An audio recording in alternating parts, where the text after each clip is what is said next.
Hola a todos y muchísimas gracias a la gente que me acompaña en el video, que se ha suscrito al canal, y también muchísimas gracias a la gente que se ha tomado un segundito de su tiempo para dejarme comentarios, para hacerme preguntas, para darme su opinión sobre los personajes, sobre los videos. La verdad es que me encanta leerlos y me encanta contestarles. Y como les digo siempre, ténganme paciencia, poco a poco voy sacando sus complacencias. En esta ocasión esta es una complacencia para María Barrientos, que me pidió que les hablara sobre esta mujer, que es bastante interesante y es muy juzgada. Yo espero que les guste el video. Pues precisamente la mujer de la que les hablo hoy ha sido juzgada y cuya figura en México representa la traición. Malintzin fue una mujer inteligente cuyas circunstancias le han ganado un lugar en la historia de los traidores. Malintzin, mejor conocida como la Malinche, nació entre el año 1496 y el 1501, posiblemente cerca de Coatzacoalcos, antigua capital olmeca situada entonces al sureste del Imperio Azteca, en la actual región de Veracruz. Pocos datos se conocen de su infancia. Lo único que sabemos con certeza es que nació en una familia noble de la región, pero luego de la muerte de su padre fue vendida y pasó a ser una esclava desde que era muy pequeña, lo que la llevó a vivir en varias regiones, y gracias a ello aprendió a hablar el náhuatl, así como el idioma maya con perfecta fluidez. Este talento haría de Malintzin una figura clave en la conquista de México. Cuando la Malinche era apenas una joven, en marzo de 1519, Hernán Cortés, un noble español que fungía como explorador para la corona, estaba dando los primeros pasos en la campaña de conquista de México. Se encontraba en la costa de Tabasco, poblada por los mayas. Luego de una batalla y varias negociaciones, se le entregó a Hernán Cortés una serie de regalos, entre los que se incluían oro, alimentos, piedras preciosas y mujeres, entre las que destacaría la Malinche.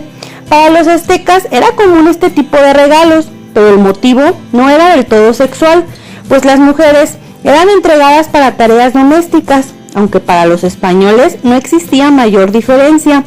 Antes de aceptarlas, Cortés ordenó que fueran bautizadas, menos por razones religiosas que para cumplir con una ley castellana. La ley señalaba que solo se podía tener relaciones de concubinato entre personas cristianas.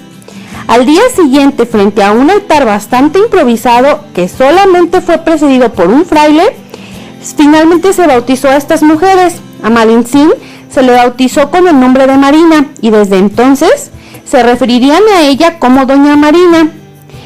Hernán Cortés decidió entregarle a Doña Marina a un pariente suyo lejano, Alonso Hernández. Sin embargo, poco después, Alonso tuvo que regresar a España, y la Malinche permanecería junto a Hernán Cortés, quien en compañía de las mujeres embarcó hacia San Juan de Ulúa, donde llegó tras 5 días de navegación. Inmediatamente, los sirvientes de Moctezuma intentaron lograr contacto con él. Para esto, Cortés llamó a Jerónimo de Aguilar, un español que sabía maya por haber pasado muchos años en Yucatán, luego de un naufragio, pero Aguilar no entendía el idioma de los mexicanos, pues el náhuatl no era el idioma que él conocía. Fue en ese momento cuando se descubrió que Marina hablaba esa lengua, además del maya. Así se logró la comunicación. Marina sirvió de lengua intérprete. De esta manera, Cortés hablaba con Aguilar, quien a su vez le traducía a la Malinche y ella a los indios. Este sistema de traducción, un poco complejo, fue decisivo para el avance del conquistador Cortés, no solo porque le permitió comunicarse con los indígenas, sino también porque así conoció la situación interna de cada grupo y pudo ganarse su lealtad frente al enemigo común, Moctezuma.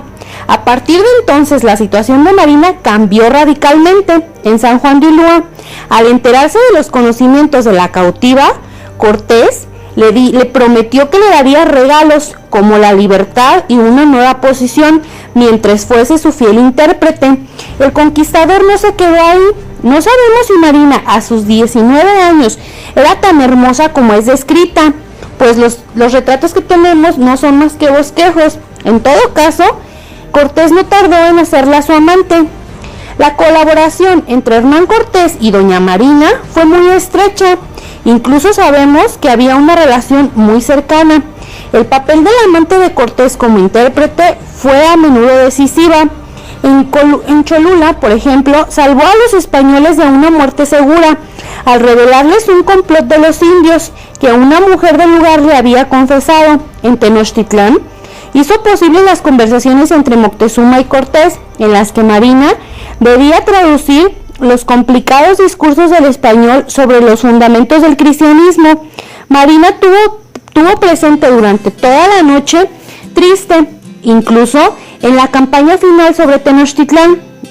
La labor de Marina, como podemos ver, resultó decisiva para recabar el apoyo masivo de los indígenas enemigos de los aztecas y luego para transmitir sin embagues las más duras exigencias de los españoles contra los vecinos. Tras la conquista de la capital azteca, Cortés se instaló en Coyoacán, una localidad cercana. Marina siguió junto a él y en 1522 tuvieron un hijo, al que llamaron Martín. Pero entre tanto, para entonces, a México ya había desembarcado directamente desde Cuba la legítima esposa de Cortés, y entonces decidió buscarle a Marina un nuevo acomodo. Para esto organizó su boda con otro conquistador llamado Juan Jaramillo. Un cronista aseguraría más tarde que Jaramillo se casó borracho y que la boda fue mal vista por los hombres de Cortés, porque Marina era india, madre soltera y había estado con 2 españoles. Pero con este enlace, Hernán Cortés cumplía la promesa de libertad que le había hecho a Marina desde el inicio de la conquista, pagaba así sus servicios y a la misma vez le proporcionaba una excelente posición social. Al término de la expedición hondureña para 1520, los caminos del conquistador y de la Malinche tuvieron que ir por separado. Durante el regreso a México, Marina dio a luz a una niña, a la que llamaron María, y se instaló junto a su esposo en la Ciudad de México. Pero no pudo conservar a su hijo Martín, pues por derecho le correspondía al padre, y por ende quedó al cuidado de Juan Altamirano, un primo de Cortés. Desde ese momento se pierde el rastro de la Malinche y no se sabe con exactitud la fecha de su muerte, aunque algunos documentos señalan que para 1549 seguía viva. La versión más aceptada es que falleció alrededor del 1529. La causa también es desconocida, pero se puede suponer que fue a causa de la viruela, que asolaba a la población indígena de México en esos años. Su legado, sin embargo, nos sigue perdurando hasta el día de hoy. Y bueno, esa fue la biografía de la Malinche, o Marina, como se le conoció después de su bautizo al cristianismo, más bien al catolicismo. Y pues básicamente ella juega un papel clave durante la conquista de México. Es por ello que a ella se le considera más una traidora, por esta ayuda que ella les da. Porque, bueno, para los que no conozcan muy bien la historia de la conquista, les explico más o menos cuál fue la clave para lograr una conquista más sencilla o más rápida. Hernán Cortés lo que hace es que se une con los enemigos de los aztecas. Los aztecas no eran todo México, ellos habitaban en una región específica y eran famosos por someter a los pueblos que estaban alrededor. Entonces Hernán Cortés lo que hace con la Malinche pues es unir a estos pueblos que habían sufrido por los aztecas y que habían perdido algunas batallas. Entonces se unen fuerzas y de esta manera logran la conquista más fácil. Y ella escuchaba complots que a veces estaban haciendo en contra de Hernán Cortés y ella le avisaba, y ella escuchaba conversaciones y ella se las comentaba a él, y todo este conjunto de cosas pues fueron los que llevaron a la conquista, por así decirlo. Y por eso es que a ella se le considera como traidora. Incluso en México hay una palabra que decimos que es malinchismo o malinchista. Si tú eres una persona que rechazas un poco pues tu propio país, o que de repente te gustan más las cosas de otro país o la música, se le dice a la gente malinchista. Es decir, que te gustan más los de otros lugares, y haciendo referencia precisamente a esta traición que ella hace. Pero bueno, la realidad es que era una situación muy distinta. México ni siquiera era un país como tal, más bien eran varias regiones. En este caso pues fueron los aztecas a los que se conquistaron. Y eran otras circunstancias. Ella fue una mujer que creció como esclava, que aunque nace en una familia noble, termina siendo esclava. Y en ese momento el mercado de esclavos era muy aceptado y era muy normal. Y ella fue una mujer que formó parte de ese mundo y debió de haber sido muy difícil para ella, porque eran básicamente cosas, eran monedas de cambio, las mujeres y también algunos hombres, la esclavitud en general.